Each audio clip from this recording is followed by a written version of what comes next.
सद्गुरुवे नमः। मंगलमूर्ति सद्गुरु मिलवहीं सर्वाधार, मंगलमय मंगल करनो बिन भव बारंबार। श्रद्धेय महानुभाव, संत वाणी में आया है, संत मिलन को जाइए तजी ममता अभिमान। ज्यों ज्यों पग आगे बढ़े धर्म हो यज्ञ कोटि समान। योग शिखोपनिषद अध्याय 6 में यह पद आया है, अनेक यज्ञ दानानि व्रतानि नियमाः तथा सुषुम्ना ध्यान लेशस्य कलाम ना हन्ति षोडशीम। अर्थात अनेक यज्ञ दान व्रत और नियम स्व अल्प मात्र सुषुम्ना ध्यान के 16वें अंश के बराबर भी नहीं है। सुषुम्ना ध्यान की इतनी प्रभुता है, अतः इसलिए संत महात्मा लोग अनादिकाल से बता रहे हैं कि सुषुम्ना में ध्यान जाने के बाद, सुषुम्ना ध्यान करने से क्या होगा, ब्रह्म की प्राप्ति निश्चित हो जाएगी। जो सुषुम्ना ध्यान करते हैं वह यज्ञ दान व्रत और नियम स्वल्प मात्र सुषुम्ना, इसके सामने में कोई पूजा पाठ व्रत इत्यादि कोई मायना नहीं रखता है। अतः सुषुम्ना ध्यान करने के लिए सदैव प्रयत्न करें। इसलिए संत महात्मा लोग बताते हैं कि सुषुम्ना ध्यान की प्रभुता एक स्वल्प मात्र सुषुम्ना ध्यान के 16वें अंश के बराबर भी नहीं है। यज्ञ अनेक यज्ञ दान व्रत और नियम करने के बाद भी महाराज युधिष्ठिर ने जो है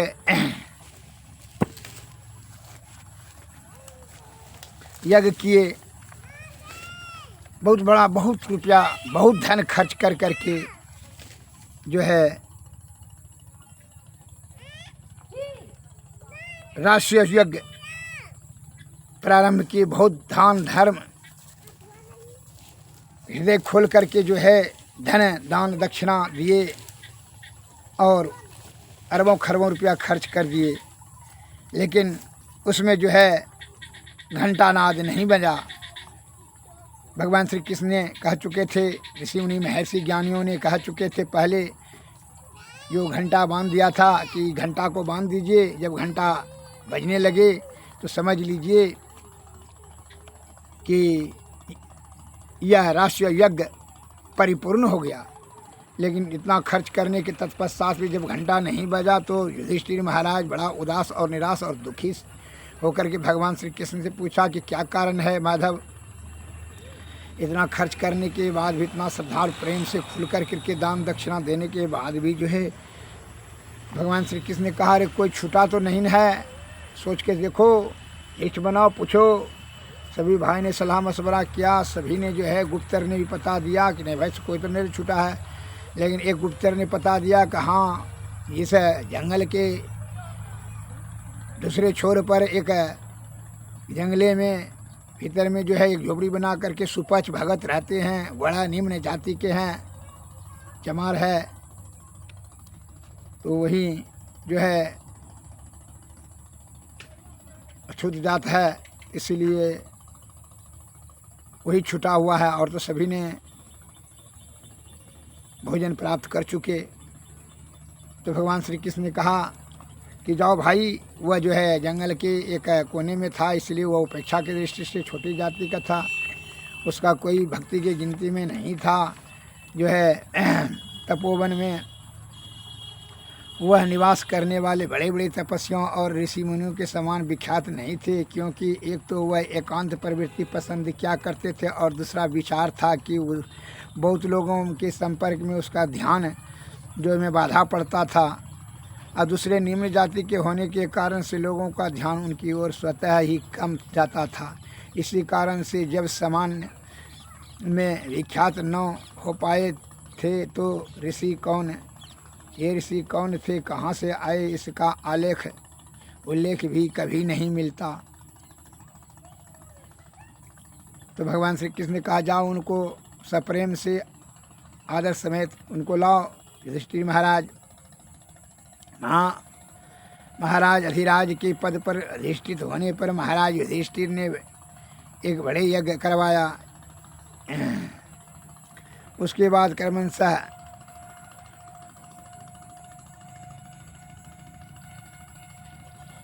ऐसा भगवान श्री कृष्ण ने आदेश दिया कि जाओ प्रेम से लाओ। तो पांचों भाई गए। युधिष्ठिर महाराज पांचों भाई समेत बड़ा आदर सत्कार से, बड़ा आरजू विनती से रथ पर गए। आज चलिए, कितना आरजू विनती कंगने, हम नहीं जाएंगे। तो वह निराश उदास होकर के लौट गए। जब तो लौट कर करके द्रौपदी को फिर भगवान श्री कृष्ण ने भेजे कि जाओ तुम ही जाओ और जो है उनको श्रद्धा से पूर्ण आस्था के साथ जाओ, उनको प्रेम से विनम्रता से लाओ। किसी प्रकार से वह भक्त परिपूर्ण भक्त है, अतः उनको लाना अति अनिवार्य है, तभी यज्ञ सिद्ध होगा।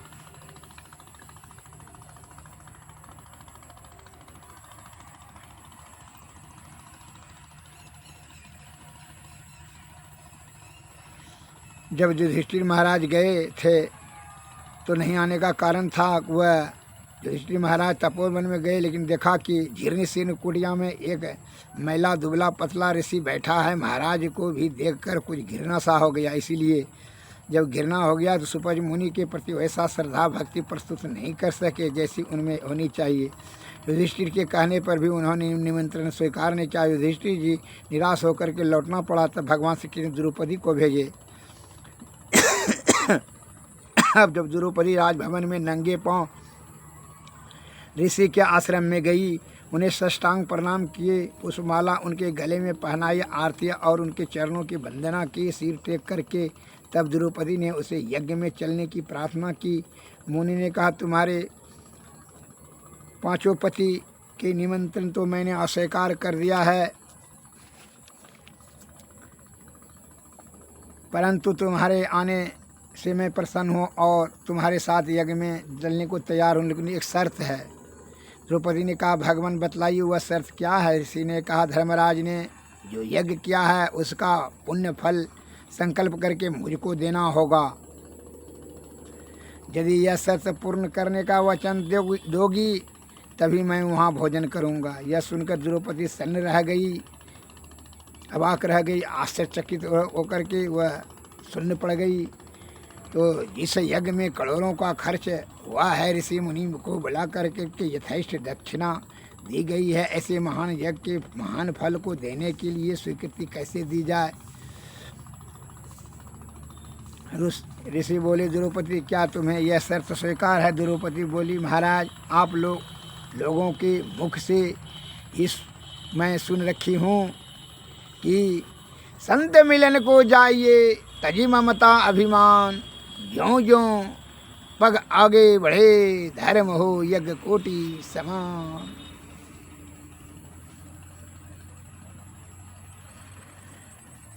संत मिलन को जाइए तजी ममता अभिमान, एक एक पग को जो धरे सो सो यज्ञ समान। दोनों का अर्थ एक ही होता है। ते मुनि वर इस दोहे का अर्थ समझा दीजिए। मुनि यथार्थ समझ गए और उन्होंने द्रौपदी के दोहे का अर्थ समझाया। अब द्रौपदी ने कहा कि मेरे कितने यज्ञ हो गए हैं भगवान, अब आप ही बतलाइए। ऋषि ने कहा, तुम नंगे पैर चल करके आई हो, यह तो कई सौ यज्ञ हो गए। द्रौपदी ने हाथ जोड़ करके बोली, महाराज राजा युधिष्ठिर जी, यज्ञ का फल को उन्हीं को रहने दीजिए। मैंने अपने आश्रम तक, आपके आश्रम तक आने में जो यज्ञ किए हैं उनमें से एक यज्ञ का फल मैं आपको संकल्प करके दे रही हूँ। ऋषि ने कहा, देवी तुम जीत गई हो और मैं हार गया। तुमने चतुराई से मुझे बांध लिया है। मैं तुम्हारे साथ चलने को तैयार हूँ। वे रथ पर सवार होकर राजधानी को चल पड़े। पांडवों ने उसका यथोचित सत्कार और किया। अब सुपज भगत मुनि पहुँचे हुए संत भोजन करने बैठे। नाना प्रकार के षष्ठ रसों से युक्त भोजन को, 56 प्रकार के भोजन को सम्मुख परोसे गए और द्रौपदी स्वयं भोजन परोसने में संलग्न थी। पांडव पंखा झेल रहे थे। भोजन करते समय बहुत से सावधानी बरती गई। ऋषि ने भोजन समाप्त किया, फिर हाथ जोड़ करके श्रद्धा साथ दक्षिणा दी गई, परंतु घंटा फिर भी नहीं बजा। राजा की मुख पीला पड़ गया, अत्यंत उदास परेशान हो गया। भगवान ने कहा, सबको बुलाया और पूछा, तुम लोगों से कोई अपराध तो नहीं हुआ है? तब द्रौपदी ने कहा, महाराज, जब मुनिवर को षष्ठ रस भोजन परोसा गया तब उन्होंने कटोरों में भोजन सभी को एक साथ मिला कर करके पलिता बनाया, और जैसे जानवरों को सानी बानी बढ़ा कर दिया जाता है, पलिता बना करके हाथ जोड़ करके आंखें मूंद करके उनके उपरांत खाने लग गया। तब मेरे मन में विचार आया कि मुनिवर को शिष्ट मनुष्यों का सा भोजन करना नहीं आता। यह सोचकर मेरे मन में घृणा पैदा हो गई। तब भगवान श्री कृष्ण ने सुपच मुनि को बुलाया और पूछा, भोजन का पलिता बनाकर सानी की तरह खाने का आपका क्या प्रयोजन था? तब मुनि बोले, जो भी मुझे भोजन मिलता है उसको सर्वप्रथम भगवान को अर्पित करता हूँ, अर्थात भगवान को भोग लगाता हूँ। मैंने सोचा, इतने पदार्थों में से कौन सा भोजन भगवान को भोग लगाऊं, इसलिए मैंने सब पदार्थों को इकट्ठा कर दिया और हाथ जोड़कर प्रार्थना की कि भगवान आपकी जो पदार्थ रुचिकर हो उसे ग्रहण कीजिए। तब मैंने भोजन किया। द्रौपदी मुनि के चरणों में गिर करके कहा, भगवान मेरा अपराध क्षमा कीजिए। मुनि प्रसन्न हो गए और घंटा टन टन कर करके आवाज़ के साथ बजने लगे। सब और प्रसन्नता छा गई। तब भगवान ने कहा, युधिष्ठिर महाराज, आपका यज्ञ पूर्ण हो गया। श्री सद्गुरु महाराज की जय। अतः किसी प्रकार का जो है मन में कुविचार या विकार उत्पन्न होने से संत त्रिकालदर्शी होते हैं।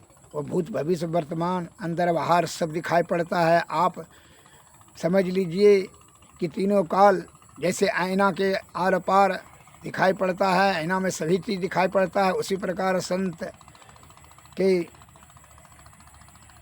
वह जो है अनहद नाद पर जो है उनका जो सूरत रहता है, उनको सभी सुनाई पड़ता है और दिखाई पड़ता है। तीनों काल वह सुन सकने में और समझने बूझने में, सोचने समझने में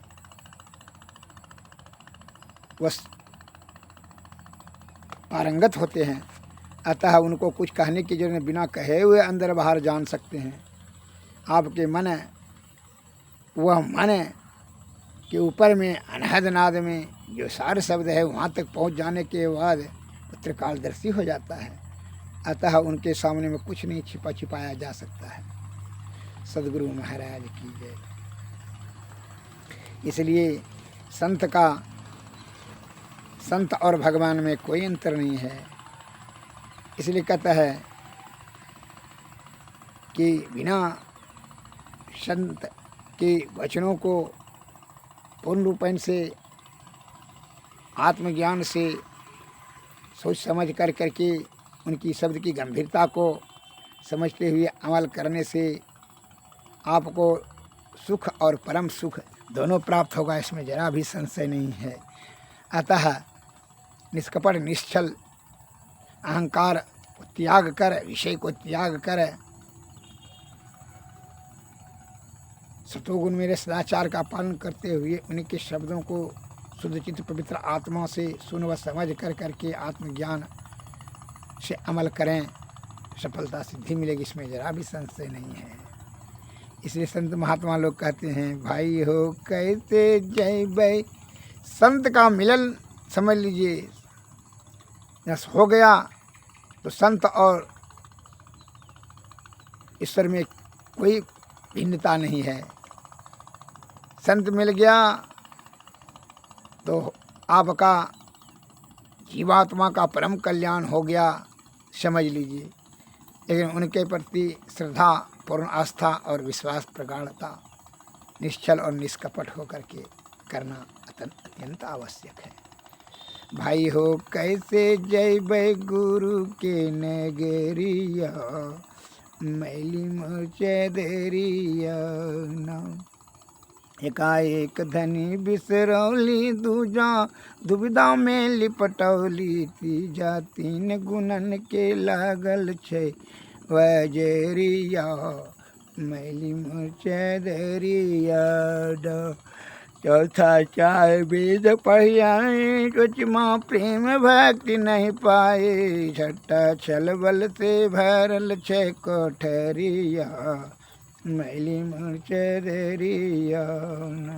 सतमा शब्द सुरत नहीं पाए, अठमा आलस में अलसाए, नहला भूल गेला गर्भ के कररिया, मैली मुचदरिया।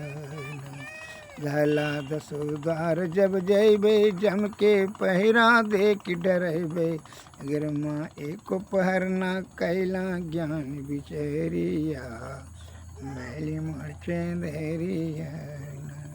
अगर माँ बार बार चेताए, कहलन गरीब दास समझाए, तेरे माँ जाना होगा जम घर कचहरिया, मैली मुचदरिया।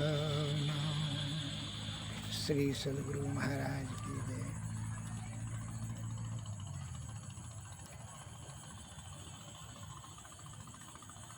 इसलिए क्या करना चाहिए?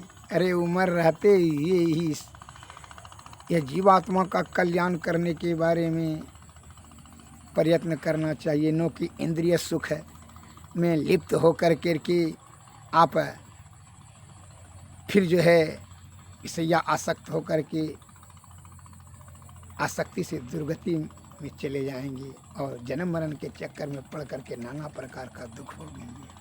इसलिए संत महात्मा लोग कहते हैं, चली जा रही है उम्र धीरे धीरे, पल पल यों ही आठों पहर धीरे धीरे, चली जा रही है उम्र धीरे धीरे, जो करते रहेंगे भजन धीरे धीरे, मिल जाएगा वो सजन धीरे धीरे। बचपन भी जाए जवानी भी जाए, बुढ़ापा का होगा भैया यसर धीरे धीरे, तेरे हाथ पाँव में बल ना रहेगा, झुकेगी तुम्हारी कमर धीरे धीरे, शिथिल अंग होंगे एक दिन तुम्हारे, फिर मंद होगी नजर धीरे धीरे, चली जा रही है उम्र धीरे धीरे, पल पल यों ही आठों पहर धीरे धीरे, बुराई से मन को अपने हटा ले, सुधर जाएगा तेरा जीवन धीरे धीरे, चली जा रही है उम्र धीरे धीरे। श्री सद्गुरु महाराज।